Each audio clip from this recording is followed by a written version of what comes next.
Good evening. A live shot here from an active scene in Richmond Hill after a nearly 12-hour standoff.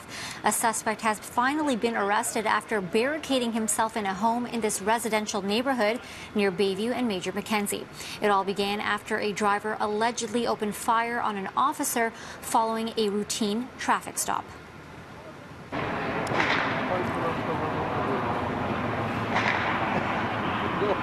Loud bangs coming from the home as police eventually apprehended the suspect. This was the tense scene as officers led the man away from the residence just minutes ago. The suspect has been described by police as armed and dangerous. Police had been negotiating with him for hours to get the man out safely. Those efforts paying off just moments ago. Here's how it all started.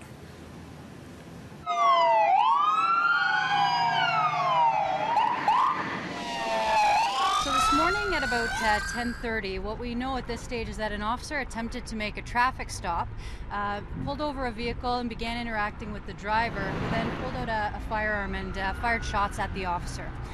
The officer returned fire and the suspect vehicle fled from this scene here behind us. This individual did not start shooting at people randomly. This was as a result of the interaction with the officer and specifically shooting at the officer. They weren't shooting at members of the community. Shockingly, the officer did not get injured. The suspect did flee the scene, going into a nearby house, barricading himself in a neighborhood which isn't used to this kind of commotion. This is a very quiet neighborhood. These things don't happen, especially around, Richmond Hill is not like it used to be, but no, it's just unusual for Richmond Hill. Today, it's anything but quiet. All hands were on deck to assist in the standoff between the suspect and police. For something like this, where we do have a suspect who was willing to actually fire shots in the middle of the day in a very busy, crowded area, that's a very dangerous and concerning type of situation that requires every resource that we have available. Police made the priority keeping the community safe. Several houses were evacuated. Neighbors were on edge.